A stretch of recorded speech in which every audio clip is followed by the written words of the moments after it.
All right, and welcome into the BettingPros College Football Show. The season wages on to Week 6, and we'll get you set for the occasion with our early picks and line movement predictions. I'm your host, Seth Woolcock, and as always, I'm joined by a man who is starting to once again see the field pretty dang well. He's Scott Bet the Total Bogman. Boggs, how are you doing today and coming off that lethal slate over the weekend? Yeah, doing better. We're seeing the field a lot better. I should have taken some of my Friday bets, man. Yeah. I was right on everything. My buddy hit me up. He was like, you got anything for Friday? And I said, I think UVA FSU is a trap. I think ASU TCU is too close. And I don't like Houston on the road. And I was right on all of those. I mean, obviously the middle one, I wasn't taking either way because it was too close, but it was a trap for Florida State, and Houston did not beat Oregon State against the spread. So interesting Friday night, which of course led into okay Saturday for me. The Longhorns were off, so didn't have to worry about them. And I finished, I believe, 7-4, 7-3. So let's go. Strong weekend for me. I like that, but I know obviously you did get hit with the worst beat I've ever seen. I'll be honest. It's one of the worst I've ever seen in my life. Yeah, we'll get into it when we get to the recap. First, I do want to shout out to everyone who continues to make us part of their weekly rotation by tuning in either on the BettingPros YouTube channel or the audio feed. The easiest free way to support us. Please give this video a thumbs up if you enjoyed this type of content. Also, make sure you're subscribing to the channel if you're new so you don't miss a second of CFB betting coverage this season. And before we get a first look of what's to come, let's recap what we just witnessed in Week 5. Virginia knocks off number 8 Florida State 46-38 in overtime in what's being called the fastest field storming in history on Friday night.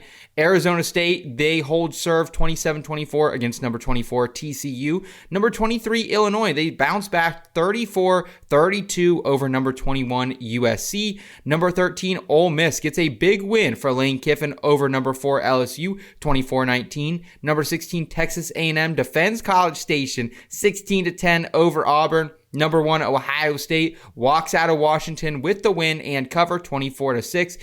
Number 11, Indiana beats Iowa 20-15 with an ending that bettors, including myself, may never forget. And then number 15, Tennessee gets out of Starksville alive 41-34 over Mississippi State in overtime. Number 6, Oregon wins 20-34 against number 3, Penn State in an overtime whiteout game in Happy Valley. And then number 17, Alabama drops number 5, Georgia 24-21, who were the betting risers and fallers for you over the weekend, Boggs. I was so annoyed that we had so many points in the first half of Georgia and Alabama, and then just someone turned the hose off in the second half, and we got one touchdown, and that was it. So that one really aggravated me out of this group of bets. Obviously, Penn State and Oregon was a tough one. Going into overtime, that game could have gone either way, so apologies to you. Sorry for your loss in that one. Of course, Illinois bounced back big. I mean, I kind of thought not surprised, that might have been a loss that could have kept them down for a week or two, but they bowed up at home and won. Ohio State didn't score like we thought maybe they could, but they did not let Washington move the ball at all. So 24-6 was an interesting game there. Obviously, best goal line defense I've ever seen in my entire life. It's really good. Texas was really good last year too, but they held Texas in that first game too. This is a strong defensive squad from Ohio State. Obviously, Bama and Georgia was close down to the wire. Georgia could not move the ball in the second half. Stockton only had 130 yards passing. Yeah. That was a tough one. At LSU, I mean, we continue to talk about how bad Clemson is and how not impressive that win was in week 1 now, and that continues in this loss to Ole Miss. This was a tough road game and everything, but I mean, LSU was just against not a young improving. quarterback who was supposed to be the backup coming into the season too, nonetheless. Right. Just a bad look for them. That game went under, which is all I cared about, but not a good look for LSU right now. And Nussmeier is sinking like a stone in draft stock right now. It's rough. Absolutely. My picks, I was 2-3 on the weekend. Penn State, they killed me in multiple ways. My pride, it was tough getting out of bed Sunday morning. I also had the over 24.5 team total. So as long as Drew Aller didn't make a big mistake there in overtime, the second overtime, I was sitting pretty, at least hitting that total. And, I think he continues to make mistakes because of two reasons, Boggs. Like, one, we wasted that entire 2022 season with him sitting behind Sean Clifford. And then also, like, we put a bunch of cupcakes on the non-con this year. So that did not help him get ready for this performance. So that stunk. And let's talk about Indiana, because Sig Signetti, he let the boys from back home down. He knew that, everyone from this side of the state, Western PA, would be back on the Sig Signetti. Sig's inside. I had the lighter last week, and he let us down, man, because, wow, they were really in control of that game, it felt like, for a portion of it, especially at the end. We saw Fernando Mendoza run 40-plus yards backwards into a safety when he did not need to, when he could have just taken a couple steps back, chucked it, got rid of the game. They could have punted it out of bounds. It would have ended the game. Or he runs back, and when time expired, he's still on the 20-yard line. But, I saw a lot of people tweeting out, like, I know the line was 8.5 for this game, but some sad, sorry, SOB went out and had a 6.5 ticket. That was me. It was for the parlay of the week. You and Terrell texted me and both said, great job with the in the middle, taking that teaser on that bet, Boggs. No, Terrell said that, and after I saw that punt, I went, no way. I think WTF was what I had texted you when that happened. I've lost a lot of bets on weird stuff before. Certainly. I've seen the D-backs lose on a walk-off balk. I lost a game in a similar fashion to this with Florida State when they called a fumble, a forward pass, a fumble, and the team scooped it up and ran it in. Should have never counted. Ball was clearly a forward pass, but they don't go back and review it. It's the end of the game. People come onto the field. They don't care. So that was kind of what happened here. It was like he could have just, like you said yesterday, he could have just gone down at the 3. Same result. Same, just different score. It doesn't happen, but he ran all the way back in the end zone, took the safety. And honestly, I feel like maybe for the betting purposes, so that can't happen, maybe those shouldn't count as safeties anymore. If you're doing that to end the game, maybe there should just be no points at it. I don't know. But yeah. It's a gross look and a terrible beat. And sorry, man. The parlay of the week was finally coming through. Let's never talk about it again. Yeah. You know what I mean? I thought we were finally going to get it to the window, man. The first parlay of the week to come through for the kid, and just didn't happen. But that's all right. We're going to keep swinging because that's what we do here at Betting Pros. And what do you say, man? Should we go ahead and turn the page then and get right into week 6? Let's turn that page. Let's go. All right, let's get it wide open here in Ann Arbor. We're the 20th ranked Michigan Wolverines. They're laying 16.5 points against the Wisconsin Badgers. Wisconsin has dropped to 2-2 straight up and ATS so far this season after a 27-10 devastating loss to Maryland in week 4. Quarterback Billy Edwards Jr., he was once again banged up in that game after just 3 passing attempts. Wisconsin now sits 115th in total offense. They also sit 23rd in total defense. First against the run. Michigan, meanwhile, 3-1 straight up, 2-2 ATS this season. Also comes in off the bye after winning and covering in Lincoln back in week 4. Currently, they lead the Big Ten in rushing with their Big Ten leading rusher, Justice Haynes, and number 1 overall recruit, Bryce Underwood at quarterback. The Wolverines overall 45th in total offense, 8th in rushing, 25th in total defense. These two teams, though, have not played since 2021. So, Boggs, will you have a play in this game, and where does this 16.5 point line move? I'm off it as of now due to Michigan's strength lining up against Wisconsin's number 1 overall rushing defense. Yeah, so they have the number 1 overall rushing defense. That's great.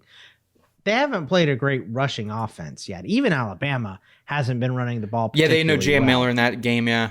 Right, and we see Maryland and how they're working. They're passing a little bit more as well. So they haven't played a really strong rushing offense yet. To me, I'm with the BP projections here that are on the side of Michigan. I think they can do this. And Fickle is on the hot seat here. There might not be another win on this schedule for Wisconsin. Oh, it's brutal. It's this game against Michigan, at Michigan. Then the rest of the schedule, Iowa, Ohio State, Oregon, Washington, Indiana, Illinois, and they finish with a maybe win against Minnesota, and that's on the road. They're looking down the barrel of a long season. I think, changes are going to be made here pretty quickly. They're already on the backup quarterback. I think this is a good spot to get Underwood going to make your defense look good as well. This is a good confidence building spot for Michigan coming off a bye week. I know Wisco's coming off a bye week here too, but I don't care. I lay the points and give me Michigan. Oh, wow. Wow, the rare Michigan back from Scott Bogman. You got to love it. Gotta love it. Before we keep it moving into some more game picks and previews, today's show is brought to you by our new presenting sponsor, Hard Rock Bet. The leaves are falling and the stakes are, of course, rising as well. We talk certainly a lot of football this time of year on BettingPros, but postseason baseball is also here, and every swing could change the outcome of the season. Step up to the plate and take your swing on Hard Rock Bet today. New customers can place a $5 bet, and if it hits, you not only get your winnings, but also $150 in extra bonus bets. Plus, every day this week on Hard Rock Bet, you can get a profit boost for postseason baseball parlays. There are new promos every day. Boost your SGP or your SGP max so your bet pays out extra winnings. Here's a parlay I like tonight. I got 2 legs for plus 370. Andy Pajes, total bases over 1.5. plus 146. He's 3 for 5 against Hunter Green in his career with 3 big bombs. We also have Tariq Skubal over 7.5 strikeouts, minus 110. He's had 4 starts against Cleveland this season with an average of 10 strikeouts per start. There are new promos out every single day, so if you're listening to this later on, just open up the app and check out what you've got any day this week. Check out the Hard Rock Bet Sportsbook app and make your first deposit today. In Athens, the number 13 Georgia Bulldogs are favored by 20.5 to 21.5 points against the Kentucky Wildcats. UK is 2-2 straight up and ATS, coming off a 35-13 road loss to South Carolina.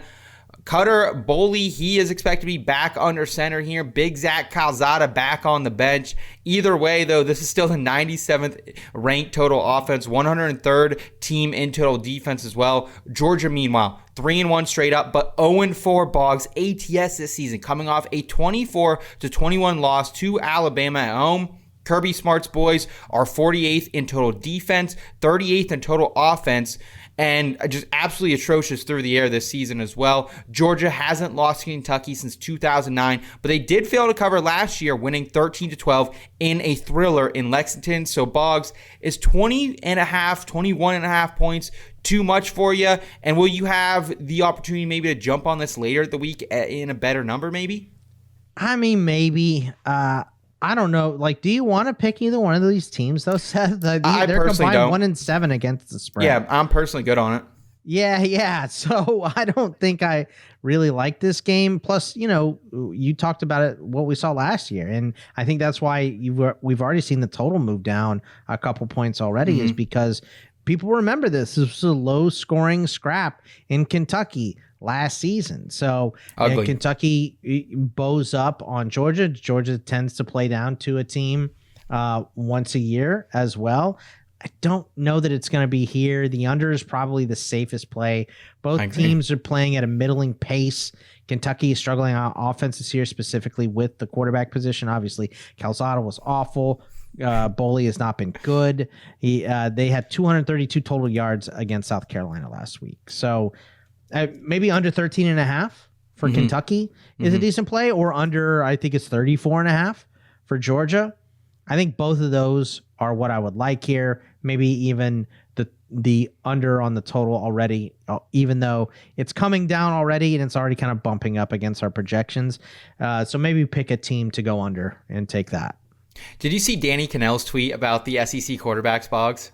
No, what'd he say? He said something along the lines like, here's my SEC QB rankings. He ranks a couple of the quarterbacks, and it was like mid plus, mid minus. And then at the very bottom, 16th overall, last in the conference, whoever's playing for Kentucky at QB. So not a bad way to rank guys in the SEC this year, is whoever the starter is at Kentucky is rough. So it is real bad for the blue there. So give me the under on Kentucky total. Okay. That would be my one play here. Okay, let's keep it moving, where the Skyline Chili and the Cincinnati Bearcats await the number 14 Iowa State Cyclones at noon on Saturday. ISU moved to 5-0 straight up, 4-1 ATS in a week 5 with a win and cover over Arizona. Rocco Becht has the boys buzzing right now. 72nd in total offense, 36 in total defense as well. Cincy 3-1 straight up, and ATS. They're coming off a 37-34 loss at Kansas last week, a game that included 81 total points,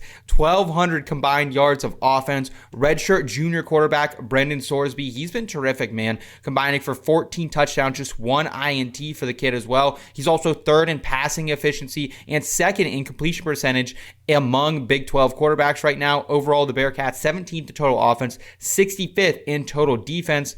Iowa State, they have won the past 2 meetings between these two teams over the past 2 seasons, covering both times. However, Boggs, this is a 1.5 line in favor of the Cyclones. Kind of feels trappy, kind of feels too good to be true. So any plays for you in this game? Any thoughts on where this line could head? Give me the Bearcats on the money line. First of all, give me it for the brand, number one, so that I can troll Terrell with this call, right? And Rocco Becht on the Wednesday show. That's going to be enjoyable. But Iowa State has beat Cincy into the dirt 2 years in a row. 34-17 last year, 30-10 in 2023. But Cincy just went into Lawrence and beat the Jayhawks as 4.5-point underdogs. And their other tough game was in Kansas City against Nebraska, and they could have had a shot at that game as well. Iowa State has been bipolar. Even in the first game that they played, the first and second half were completely different. They also beat a good Iowa team. They won by 8 as 20.5-point favorites on the road against Arky State, and then smacked down Arizona. I think they might be a different team on the road. Even in Ireland, we saw them real bad in the first half, real good in the second half. Again, this team is bipolar. Since he's been fairly consistent throughout this year, the offense is really good. I think that's the thing I'm relying on. They're playing at home. Iowa State has been up and down. Give me Cincy on the money line here with the spread being right where it is. And again, get to smirk and troll Terrell a little bit. So we're going to enjoy that on Wednesday. Yeah, I said 37-34 loss at Kansas. That was a win, as you pointed out. So, I mean, this is one, as a newer bettor, I would often, I feel like, jump on Iowa State and be like, there's no way that a top 15 ranked team should be just laying a point or two against an unranked team here in Cincinnati. But I do like your handicap there, and I don't want to invest in Iowa State. What do you think of the over, though? Because, again, these are two offenses that I really trust, veteran signal callers that can put up a lot of points. I don't think either one of their defenses is necessarily elite, so I'm thinking I might get on the over here. Any thought process from you on that? No, I don't hate it. I'll say, like, teams specifically with Iowa State being bipolar, like, which offense shows up? Like that's my question for Iowa State. That's why I will take Cincy, though, is because I just don't know if Iowa State's offense is going to show up on the road here. So I don't know that I would mess with the total, but I understand your logic. Like, you know, both these offenses are ahead of the defenses here, and the strength of Cincinnati is the offense. So if they're going to win, they're going to have to put up points. So I like the idea. I just don't know if I would take it. That's all.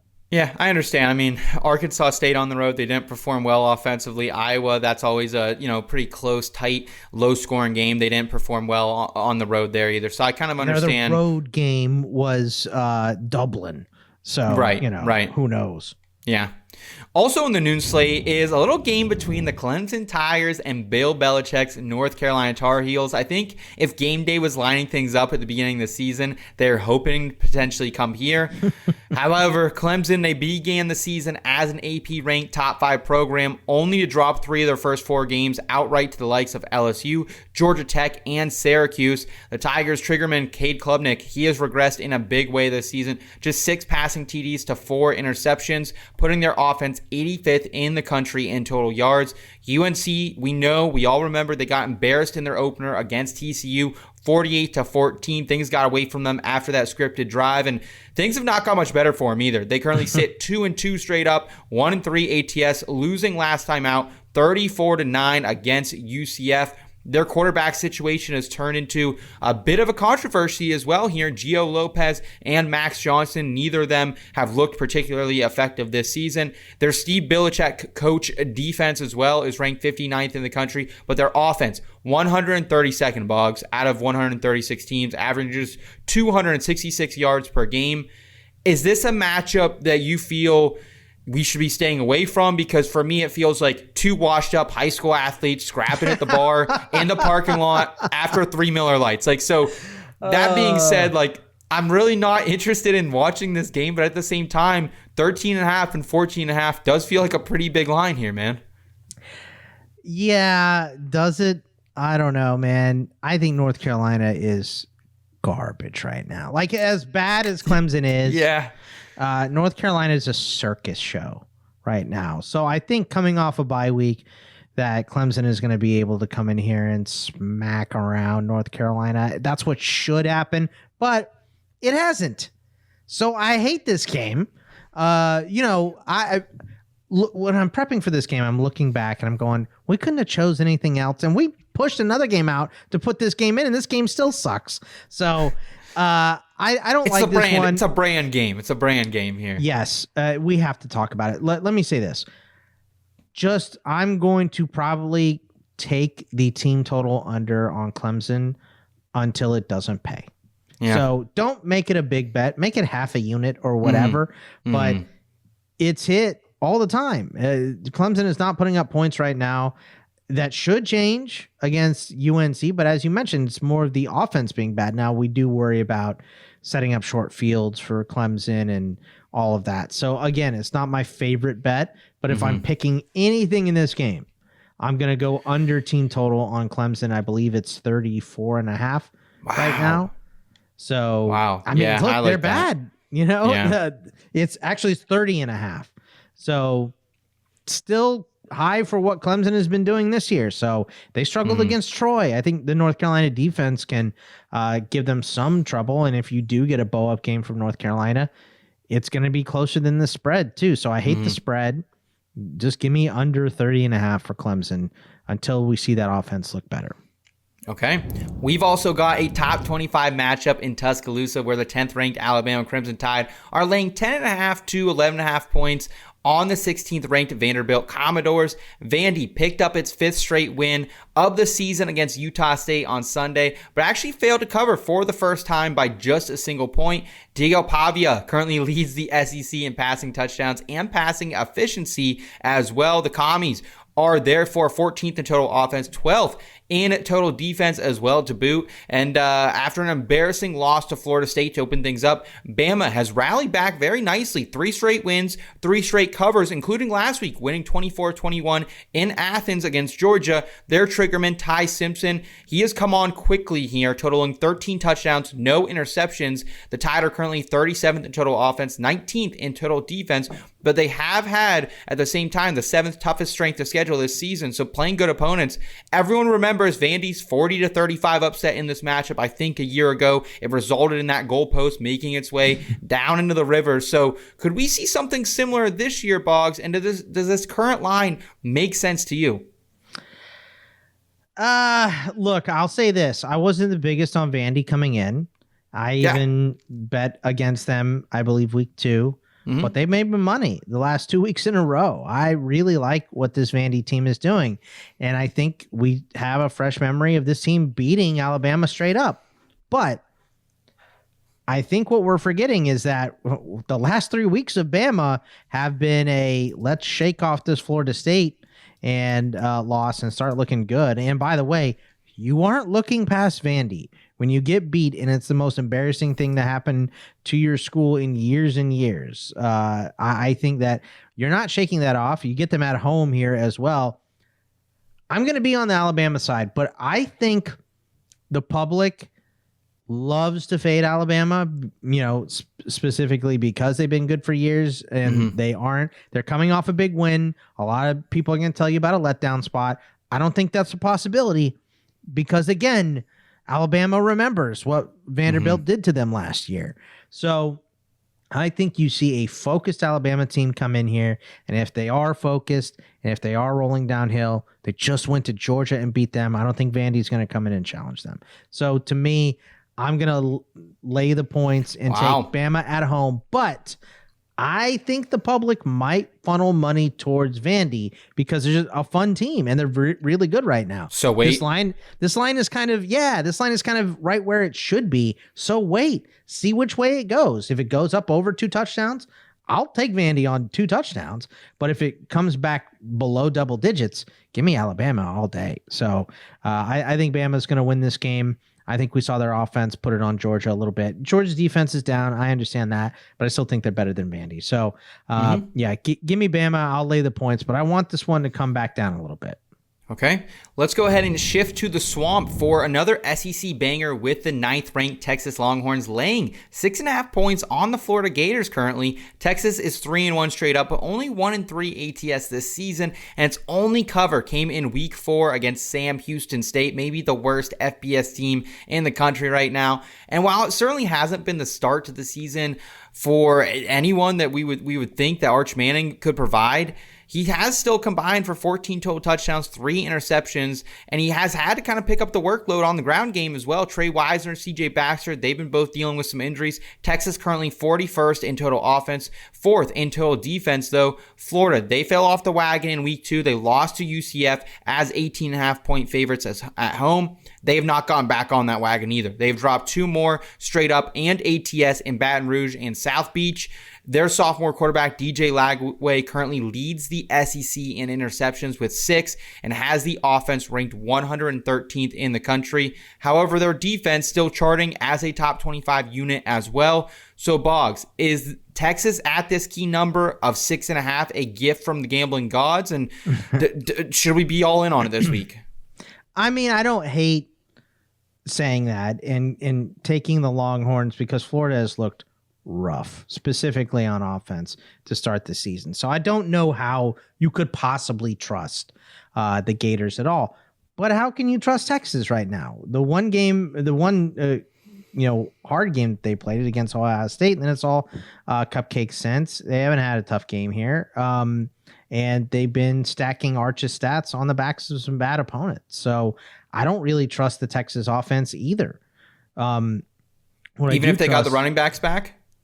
Yes, even if they got the running backs back. It just hasn't, like, Arch, it all starts with him. He still has happy feet. He still has the weird delivery on some of those. He's making better decisions with the ball the last couple weeks, and they're coming off a bye. So, like, I think they'll have a good game plan coming in here. I do think Texas wins this game. I think they could easily beat this spread. I think Florida knows they're a sinking ship. I think Napier's gone pretty quickly here as well. So, like, with Florida, I don't trust their offense at all, even a little bit, and I know Texas defense is elite. So, to me, give me the team total under on Florida in this game. I believe it is 17.5. Just give me the under on Florida because I don't think they're going to be able to move the ball very well. I don't think they're going to score a lot of points. And I think Texas is going to want to control the clock here and have possession because the offense hasn't looked great. So keep your defense fresh. You can't afford to make some mistakes because the Florida offense has been bad, but Lagway at any point can bow up. So I think it's going to be a control the clock. The spread is probably not enough. Like BP even shows it is not enough here, but Florida's coming off a bye here too. So I think that this is going to be a better game than people expect. I think it to be a little higher scoring than people expect, but not for Florida. That offense looks pathetic right now, and they just have nothing. So give me the under team total on Florida at 17.5. Okay. I think I'll probably be rolling with your Texas Longhorns here, ATS this week. I think that's probably one of my favorite plays so far, at least in these big games that we're talking about today. So let's keep it moving here where it will be hopping in H-Town at 7 p.m. Eastern time Saturday as the 11th ranked Texas Tech Red Raiders. They do battle against the undefeated Houston Cougars. And Texas, they are currently, Tech is 4-0 ATS and straight up this season. Their thick pockets have proved to be worthwhile this season for Joey McGuire. His team ranks 2nd in total offense, 12th in total defense as well. Baron Morton, he has been sensational. He has quite the cast of pass catchers as well, including Caleb Douglas and Cole Eakin. We currently have no update, though, whether it'll be Morton or Will Hammond under center after the sophomore had to finish things off for Tech against Utah. Did it so valiantly, I will add as well. And Houston, also undefeated straight up this season. They did drop their first game ATS last week with a 27-24 win at Oregon State. Texas A&M transfer Connor Wegman, he's looked pretty solid, but I think that really this offense truly runs behind Rice transfer RB Dean Connors, who's fifth in the Big 12 in rushing right now, 324 yards for him. The Cougs currently rank 76 in total offense, 16th in total defense, but they face the 100th ranked strength of schedule thus far. So Boggs, without an update on the quarterback situation, do you have an early pick? And where do you see this 11.5 to 12.5 point line moving? I mean, I think it's going to funnel towards Texas Tech. We saw Texas Tech go into Utah and smoke the Utes, right? Mm-hmm. So I don't think a road test in Houston is going to be much for them to really have to deal with. So I think we're going to see this funnel towards Texas Tech, and I think it should, right? The roster strength is pretty good for Houston. It's much improved from last year. They're 39. They're a top 50 team in the country, but Tech's is 12. They're a top 15 team in the country right now. They're the number one graded defense, according to PFF. They've been smacking people around, and it's the front seven of defense that worries me for Houston here. I think Connor Wegman's been having a great year. I think this Houston offense has been great running the ball specifically. But again, your number one graded run defense in the country right now is Texas Tech. That's how they beat Utah as well. So I think if you're facing a team that's not as good as Utah, you're on the road again with not as good a crowd as Utah. I think this is a tall task for Texas Tech here. You know, any given Saturday, all that, I get it, but I see Tech kind of running away with this. So I would lay the points and take the Raiders. Okay, so Boggs is saying things aren't going to get that weird in H-Town this weekend. So appreciate that. Let's get to Tallahassee, where the number 3 Miami Hurricanes, they come into town as 4.5 point favorites against the number 18 Florida State Seminoles. The Canes 4-0 straight up, batting 75% ATS this season as well, with wins and covers against Notre Dame, USF, and Florida. It appears that Mario Cristobal has found a pretty nice replacement for Cam Ward. Carson Beck currently leads the conference in the ACC in completion percentage, 73.2%. And despite playing the 16th toughest strength of schedule, Miami is still ranking 29th in total offense, 13th in total defense. And FSU's fairy tale season, it caught a road bump by way of a 46-38 upset in Charlottesville Friday night at the hands of the Virginia Cavaliers. Still, they're 3-1 straight up and ATS this season. Quarterback Tommy Castellanos currently leads the conference in yards per attempt and quarterback rating. So when he is dropping back and passing, it's going for a mile. Their offense is averaging a country high 600 yards per game, but their 18th ranked total defense allows 440 total yards to Chandler Morris and company last week. Can they rebound from that? Boggs, we saw a lot of different numbers being offered earlier in the week. The books did not know what to do with this game. Currently settled at 4.5 points. Does that stay put throughout the rest of the week, or does we maybe get a little action going one way or the other? I got to say, I don't know which way this is going to go, right? It's been flipping all day, man. I would think that if you're just the basic better and you're doing trends, right? A ranked team getting points at home, that's my first instinct is I think it flows towards Florida State if it does anything. So right now, if I feel the Seminoles, and I do, because I think this is, they looked ahead past Virginia to this game. I think that's a part of the reason why they lost to Virginia. But the other thing was they couldn't stop this rushing attack from Chandler Morris. He'd pull it down and run it specifically near the goal line. He had 3 rushing touchdowns. Carson Beck does not offer that same dynamic ability, right? I think this defense got beat on the back end, and that's a dangerous thing against Miami. And the thing that concerns me more for Florida State in this game, and I do think I would have Miami by closer to a field goal, right?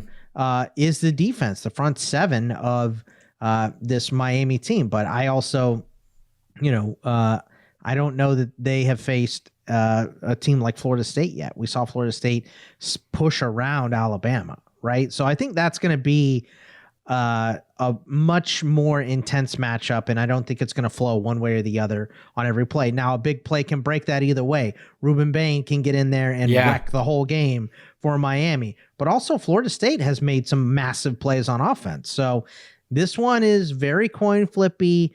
Interesting to see what the weather is going to look like by the time we get there as well. So we'll have to pay attention to all those little factors. But as it stands right now, Florida State getting points at home, that's where I would lean. And I think that's where the public is going to go with this one. It's going to be to take points for a home ranked team. Yeah, it was super interesting, man. We actually saw our friends over at Hard Rock Bet open up this line, Florida State plus 6.5, and then that shrunk quickly. We saw some 3.5s out there as well. So it has settled in there at 4.5. You're kind of expecting it to potentially stay around that way and maybe jump on Florida State by the time Saturday gets here. So like that. And wouldn't you know, man, we've got another night game in Columbus, actually, with the top-ranked Ohio State Buckeyes. They're favored by 23.5, 24.5 points, depending where you're looking, against the Minnesota Golden Gophers. And PJ Flex football team here, they're 3-1 straight up, but just 1-3 ATS this season. They failed to cover as favorites against Buffalo, Cal, and most recently Rutgers. Their top running back, Darius Taylor, he has missed the last 2 games. That has left quarterback Drake Lindsey. He was going to come back this week, and he didn't. I know. I played him in CFF, and I got a big fat 0 for him. But thankfully, I had some reinforcements that got me over the hump there. But yeah, Drake Lindsey's been back there and kind of just had to really fend for himself. They luckily do have the 9th-ranked total defense as well. Ohio State, they are back after a really long trip out to the Pacific Northwest where they won 24-6 against Washington. It was their 3rd cover of the season and their 3rd time playing to the under as well. And for everyone who is, poo-pooing on Julian Sayin and saying that he can't lead this team to a national championship, well, I hate to tell you, but this guy is currently leading the nation in completion percentage, 78.8%. Keep in mind, in week 1, we saw some pretty bad drops from Jeremiah Smith and company as well. And they have a lethal triple-headed monster in the backfield to begin the season. It was all C.J. Donaldson, James Peoples as well. And now they have this guy, Bo Jackson, who is just absolutely plotting out there as well. So 5-star, 5-star, 5-star, 5-star, 5-star. Yeah, it's Ohio State. Yeah, their defense currently ranked 8th in total defense, allowing just 2 total touchdowns this season. I said it earlier, but I think that goal line defense, even though they've replaced a ton of people up front there, is the best I've ever seen in a 2-year stretch for any team, NFL pros, you name it. Bugs, I feel like there's a play here. I'm just not sure what it is with such a big line. What do you think? Do you have any leans early? I think Ohio State beats the Gophers into the dirt, man. You think? Yeah, they're at home. It's a good D. Yeah, they just allowed 7 sacks to Rutgers. Minnesota did. Darius Taylor, hopefully he missed to play in this game. Man, I just don't trust anything going on with the Gophers offense right now. So to me, I don't like that it's 24.5 points. I think that's too many, or 23.5. Like, if it gets under 21, okay, I would like that. Maybe alt line it down to that. I also don't really like Ohio State to put up a bunch of points because they play at a slow pace. Yeah. Right? So the over's not in play here. I think if anything I like, it's the under in this game. What about an under team total maybe for Minnesota? I saw it right around 11.5, 10.5 some places. Under Only team total for Minnesota? Yeah. I've seen it at 9.5 now. Oh, so wow. Okay. That's jumping then. But if I can get it at 11.5, I think I would do it. I just don't know if they score at all in this game. If there's no Darius Taylor, they're definitely going to have a real hard time scoring points. Yeah. Now, you could trip into a fumble 6 or a pick 6 or something like that, which is annoying, but I think I might risk it. Ohio State's defense is playing on another level right now. They're so good, man. Yeah. Everyone was talking about Caleb Downs being potentially the best safety cornerback in the league, whatever you want to, linebacker. He's kind of playing all over the place right now. But just everyone, they have continued to just filter in 5-star guys, and it's been sensational. So, yeah, if I could even get that 11.5, maybe find a boost later in the week for this game, and maybe I can get up closer to 13.5. I think that would be potentially a good play for a defense that's only allowed 2 touchdowns this year. One being, I think, Texas, right? Texas, I know definitely scored a touchdown, and Ohio? I think Ohio might have scored one as well. So yeah, I think that was 38-7 because I had over 45.5. Okay. Let's go ahead, Boggs. Let's round out the program in your favorite place in the entire land. It's College Station, where the 6th-ranked Texas A&M Aggies, they are 14.5 to 14.5 point favorites against the Mississippi State Bulldogs. And the Bulldogs are just one of 6 unbeaten teams ATS this season, with their only outright loss coming last week against Tennessee in overtime, I'll add as well. And they're 50th in total offense, 33rd in total defense, but all their games this season have come at home in front of the Cowbells as well. A&M undefeated straight up, but just 1-3 ATS this season, most recently failing to cover against Auburn last week. This is a big play offense, though, led by quarterback Marcel Reed. He's got some really nice wide receivers, Mario Cravey, Kevin Concepcion transferring in as well. They're ranked 23rd in total offense, 35th in total defense, doing so against the 3rd toughest strength of schedule. So, Boggs, things are certainly looking up for the Aggies right now. But can the Bulldogs defend their streak and grab them right now at 2 touchdowns? Feels like a really, really good value. Yeah, I like it. Give me the Bulldogs until they lose, right? Until they lose against the spread. I know they lost the game. Do you know the other 5 teams? You want to take a guess of the other 5 teams currently undefeated? I don't even want to guess. Who are they? Okay, well, so it's a bunch of G5 teams that you're probably not going to guess, but currently undefeated against the spread: Mississippi State, Texas Tech, there you go, Memphis, okay, James Madison, Louisiana Tech, and Utah State.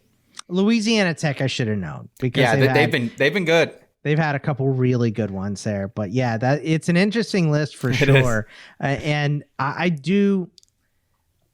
I might have a completely different take here, right? By the time we get to Wednesday, but I do feel like this A&M team, they just do the opposite of what I think they're going to do every single week. So I think I feel like they should play a little bit better against Mississippi State, because Mississippi State tends to pass the ball, but they've been running so well this year. Mm-hmm. And I think they're going to be able to run against A&M. A&M hasn't been able to stop anybody running yet. So I like them to stay in this game with that run game of Bothwell and Booth. So, give me the Dogs again, and I'll take the points. And I think you're right. I think this might shrink up, so get it now. So you think that 14.5, if you want that over 2 touchdowns for Mississippi State's probably grabbing it now then, huh? I think you might need to, because I think a lot of people know that Mississippi State is 5-0 against the spread, and people are paying attention to them. They've been winning a lot of people money this year. Do you think it's like part of that's the environment though, Boggs? Do you think part of it definitely could be? That's why it's not my favorite bet. Yeah, that will not be my favorite bet. But let's hope they turn this into a business trip. It doesn't happen all the time, but this has been a good squad so far. That's another rowdy place to play. They're at least used to noise. Yeah, we know that. This should be a nice environment for them, and I think maybe Mississippi State fans will come to College Station. We'll see.